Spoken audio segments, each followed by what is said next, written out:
Well, hello and welcome to Morning Coffee with Maddog Merv. I'm not awake yet, as you can plainly see. The sun is up, but I slept in a little bit, and I'll tell you what's been going on the channel. Let's get right into it. Welcome to Morning Coffee, Maddog Merv. Today, got our French roast this morning Bagel. again. No wonder I'm a big fat guy. I mean, And then holy they cow. I always had a schmear. A schmear. He's probably going for bagels. He's trying to steal. Oh my gosh, I can't even believe it. I have no clue. And I got a bunch of chores to do. Oh, who wants to do that? So for today's shout out, it's not going to a channel, but it's going to some of you guys. Those who are the crossover between 390 Wagon Master, my friend who does the CB channel, and my channel. There's several of you guys that have crossed over, but between the two of us. And I want to give a shout out to you. Thank you so much for checking this channel out and being a subscriber. And thanks for what you do for Mike. He is a great guy. I know sometimes he gets a little bit rough, but Mike is really a gem.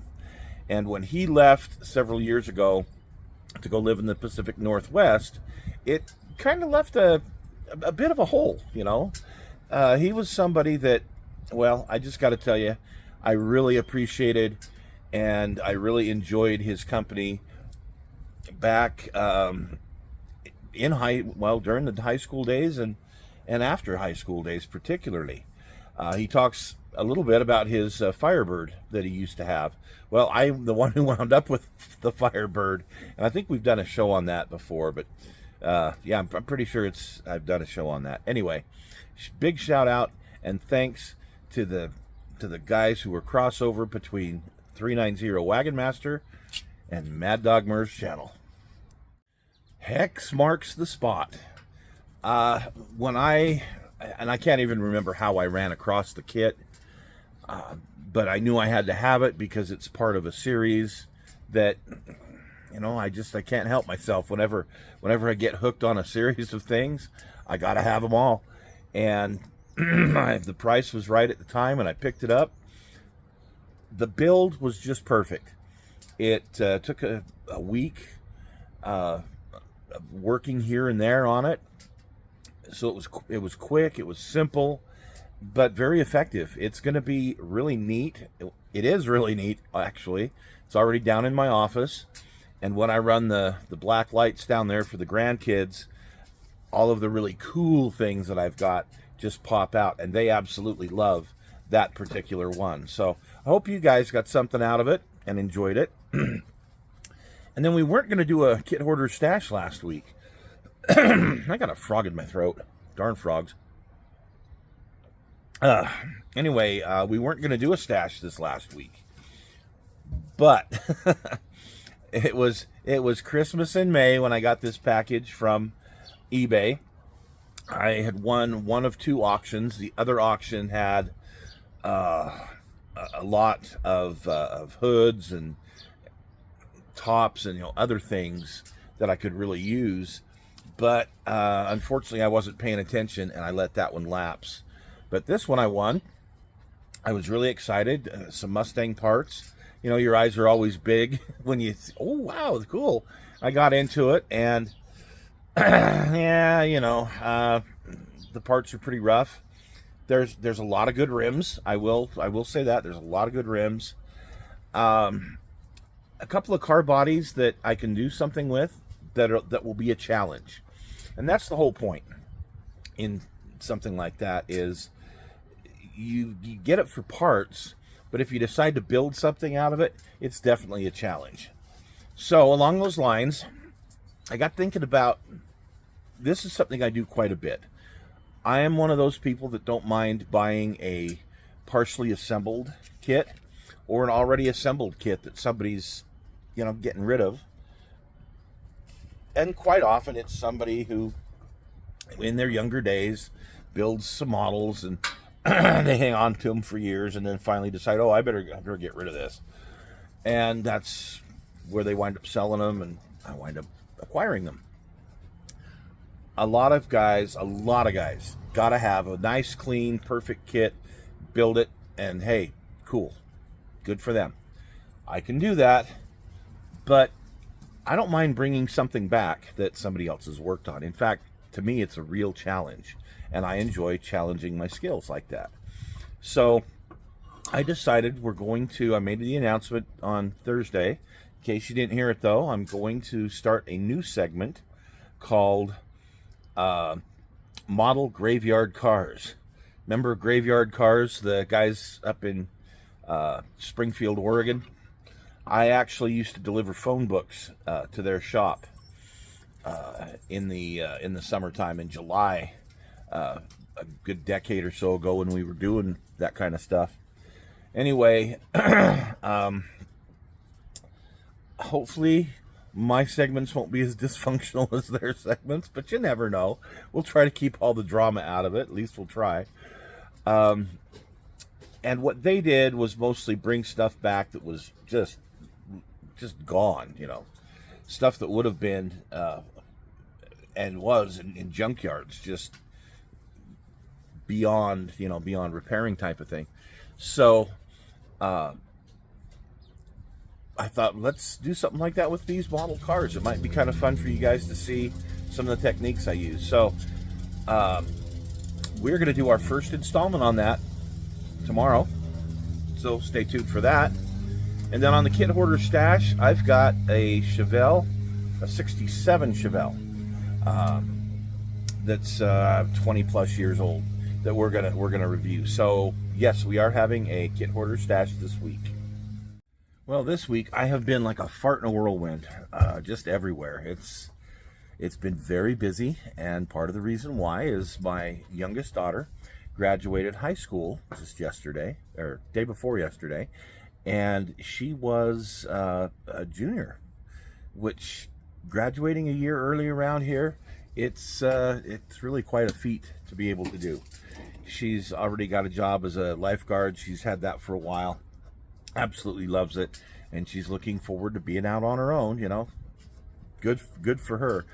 While I was at the venue, so to give you a little, just quick history here of it, they don't graduate in the auditorium of the high school anymore for a bunch of dumb reasons I won't go into, but they go to one of the local sporting arenas. They've done it before at the Delta Center. They did it this year. It's called the Huntsman Center, and it's a college, what do you call it? Not a stadium, but a arena. And the seating there is for college kids, meaning they're about this wide, and I haven't been able to fit in those chairs in 20 years. That's the last time I was there. So I knew this wasn't gonna work out well, and the parking is horrible. So you've got to walk, a mile or two just to get there. So I was trying to work out how I was going to be able to make it and watch my daughter graduate. Well, I wound up being able to park about 200, 300 yards from the venue, and it just happened to be right by that Fort Douglas Military Museum that I've talked about before. It's that close. And so I was at the west end of the museum area. No other cars around, which was great. But I was, like I say, within 300 yards of the event, and I could watch it on YouTube. It was being streamed live on YouTube. So here I am, looking at the Sherman tank across the way, looking at the old barracks. And then there's a beautiful parade field. It's called Stillwell Field. Beautifully groomed. And the majestic Wasatch Mountains in the background. Just an absolute beautiful scene. Looking out the other window of my car, I could see the event center, but then I could see the valley below and the mountains off in the distance. Just absolutely beautiful and serene as I'm watching the event going on. Well, right in the middle, after my daughter had walked, right in the middle, I see something out of my peripheral vision, and I look, and there's a mule deer, beautiful mule deer, just right by the car window. Startled me for a minute. I thought it was a big dog trying to come in. And so I grabbed the camera and took a picture of her as she was walking away. But here I am, in kind of an urban setting, but it is still the foothills of Salt Lake, and just peaceful and serene, and this beautiful deer coming right up to the car. So that was kind of neat. As far as modeling, I've been all over the page. Been working on a couple of different projects from that big box that I got. Another project that I think we'll be talking about tomorrow, that I'm working on for a 4th of July display. Did some resin casting this week. Okay, funny story.